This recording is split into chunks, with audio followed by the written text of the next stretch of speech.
Subscribe now and press the bell icon. Never miss an update. Good morning बच्चों। Voice में rule 15 देखिए, voice of preposition. Preposition का voice हम लोग देखेंगे।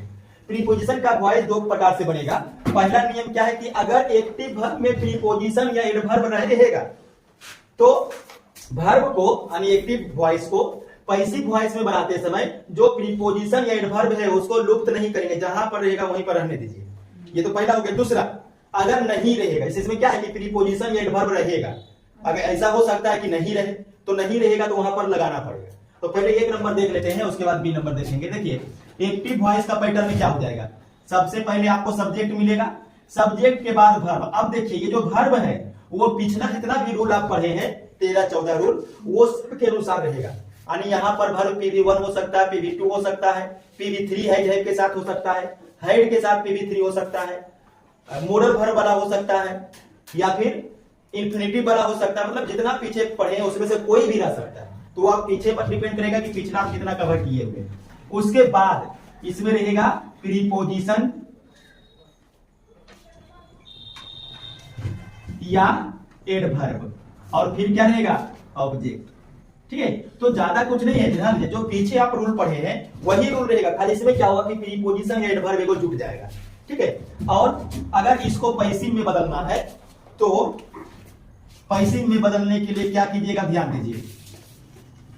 जो ऑब्जेक्ट है उसको क्या करिएगा, सब्जेक्ट 1 बनाइए। और आज कीजिएगा जब भी पैसिव वॉइस बनता है तो पैसिव वॉइस किसका होता है, वर्ब का। देखिए एक्टिव वर्ब को पैसिव में, वॉइस जो भी होता है वो वर्ब का ही होता है। तो ये जो वर्ब है इसी का बनाना पड़ेगा वॉइस पैसिव, और इसका पैसिव बनाने के लिए आपको देना पड़ेगा PV3। तो खाली PV3 ही नहीं लगेगा, इसके पहले कुछ हेल्पिंग वर्ब भी लगता है।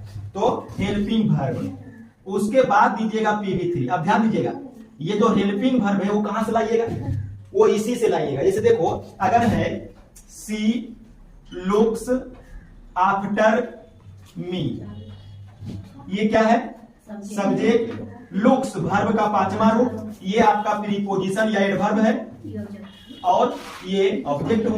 तो ये किसका पैटर्न है, एक्टिव वर्ब का, एक्टिव वॉइस। ठीक है, अब अगर यहां पर देखिए जो बात कर रहे थे सब्जेक्ट और वर्ब, वर्ब कौन है 5वां। अगर 5वां है तो यहां पर हेल्पिंग वर्ब क्या लगेगा ये बताया हुआ है रूल नंबर 1 में, और रूल नंबर हम लोग 15 पहुंच गया, 1 वाला होगा तो बनेगा। तो इसमें क्या लगेगा, helping verb is are, am लगेगा सब्जेक्ट के अनुसार। तो पीछे वाला आद होना चाहिए तब बनेगा। अब देखिए PV3 लगाने के बाद जो प्रीपोजिशन या एडवर्ब होगा उसको लुप्त नहीं करेंगे। लुप्त नहीं करेंगे इसका मतलब जहां पर है वहीं पर लिख दीजिए। तो प्रीपोजिशन या एडवर्ब दो भी रहेगा, उसको लिख दीजिएगा। फिर बाई और सब्जेक्ट का क्या होता है, एजेंट। बन गया पैसिव वॉइस। अब इसी एग्जांपल को हम लोग देखते हैं एक्टिव से पैसिव बना के। तो यहां पर देखिए किसको आगे लाएंगे, ऑब्जेक्ट को। तो मी का सब्जेक्ट 1 आई, और हेल्पिंग वर्ब प्लस PV3, तो आई के साथ क्या लगता है एम। उसके बाद PV3 लुक का क्या हो जाएगा, लुक।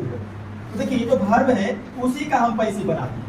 वर्ब को किसे बदल दिए, पैसिव में, और पैसिव बदलने के लिए हेल्पिंग वर्ब PV3 लगिए। और जो प्रीपोजिशन या एडवर्ब है वो वैसे ही रहेगा, तो आफ्टर को लिख दीजिए। और उसके बाद बाई प्लस एजेंट, तो बाई और सी का एजेंट वर्ब, ये बन गया पैसिव। ठीक है, तो पीछे वाला रूल में ही अब प्रीपोजिशन या एडवर्ब रहेगा। जहां पर प्रीपोजिशन या एडवर्ब है उसको वहीं पर लिख दीजिए। कहां पर है, वर्ब के बाद, तो कहां पर लिखिएगा, वर्ब के बाद। जहां पर है वहीं पर लिख दीजिए, हटाइए मत उसको। बाकी पिछला नियम भी फॉलो करिए, लिखिए इसको। अब देखिए इसका प्रीपोजिशन का दूसरा रूल जो आपको बता रहे थे कि कुछ पैसिव वॉइस में बाई प्लस एजेंट नहीं लगेगा। तो पैसिव वॉइस हम लोग बदलते थे तो लास्ट में जो सब्जेक्ट है उसका बाई प्लस एजेंट लगाते थे। तो बाई प्लस एजेंट नहीं लगाएगा, एजेंट तो लगेगा, एजेंट लगेगा, ये बाई नहीं लगेगा। यानी बाई एजेंट के जगह प्रीपोजिशन प्लस एजेंट लगेगा। देखिए कहता है कुछ पैसिव वर्ब के साथ बाई एजेंट का प्रयोग नहीं किया जाएगा। एजेंट के पहले, तो एजेंट के पहले क्या है, बाई। तो एजेंट के पहले जो बाई है उसके बदले कोई उपयुक्त प्रीपोजिशन का प्रयोग करें। और ये जो उपयुक्त प्रीपोजिशन है इसका डिसीजन कौन लेगा, वर्ब। अरे जैसा वर्ब रहेगा उसी के हिसाब से प्रीपोजिशन देना पड़ेगा। तो कौन कौन सा वर्ब रहेगा, कौन कौन सा प्रीपोजिशन लगेगा वो लिखा देंगे। लेकिन अभी पहले इसको देखिए, एक्टिव वॉइस का पैटर्न क्या होगा, सब्जेक्ट, वर्ब, ऑब्जेक्ट। यहां पर वर्ब कैसा रहेगा, जो पिछला आप 14 रूल पढ़े उसमें से कोई भी, ठीक है। अब अगर हम इसको बदलते हैं तो ऑब्जेक्ट को क्या करेंगे, सब्जेक्ट 1 प्लस ये जो वर्ब है इसमें से 2 को लिख लेगा, एक हेल्पिंग वर्ब और एक वर्ब का तीसरा रूप। अब हेल्पिंग वर्ब का तीसरा रूप इसी वर्ब को देख करके कीजिएगा। अब ध्यान दीजिएगा, ऑब्जेक्ट का सब्जेक्ट 1 वर्ब यही बच गया है, तो इसका होता क्या था, बाई प्लस एजेंट, ये होता था, लेकिन ऐसा करेंगे नहीं, ये बाई अब नहीं लगाएंगे, बाई की जगह पर अब क्या लगाएंगे, प्रीपोजिशन, तो प्रीपोजिशन प्लस एजेंट अब हो जाएगा, ठीक है। अब जैसे एग्जांपल देख लीजिए, उसके बाद आगे बढ़ेंगे। एग्जांपल देखिए, आई सेटिस्फाइड हिम, ये हो गया एक्टिव वॉइस। देखिए सब्जेक्ट है, वर्ब का दूसरा रूप है और ये ऑब्जेक्ट है, ठीक है। अब अगर इसको हम यहां से लाते हैं तो ही PV2 है तो हेल्पिंग वर्ब बाज तीसरा रूप सेटिस्फाइड ही हो जाएगा, और बाई प्लस एजेंट अगर आप लिख देते हो जाएगा, ठीक है।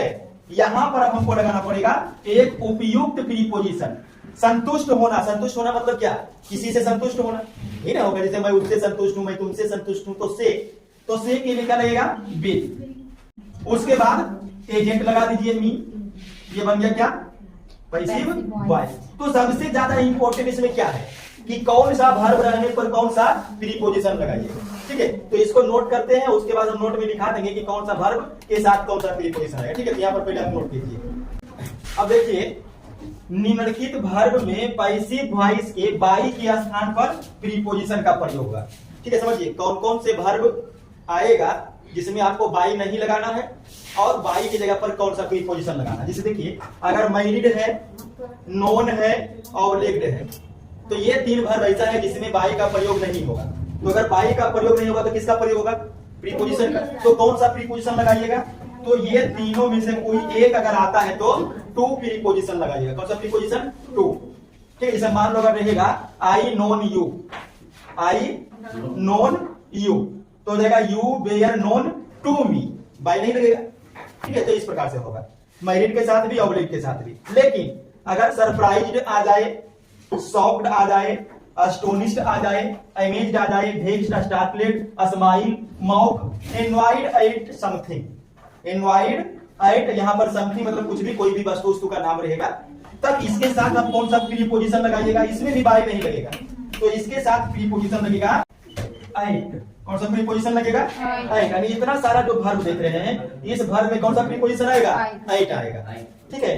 उसके बाद देखिए C number, disgusted, interested, pleased, filled, crammed, decorated, ornamented, thronged. अगर ये सभी में से कोई एक वर्ब आता है तब इसका पैसिव वॉइस में बाई की जगह प्रीपोजिशन विद दीजिएगा, क्या दीजिएगा, विद। उसके बाद बी देखिए, अगर वर्ब के रूप में content, interested, consisted, embodied, included आता है, जिसमें PV3 के रूप में ही सब दिया हुआ है, तो बाई नहीं लगा करके प्रीपोजिशन लगाना। कौन सा प्रीपोजिशन लगाइएगा, इन लगाइएगा, क्या लगाइएगा, in. Uninterested in, content in, consisted in, इस प्रकार से।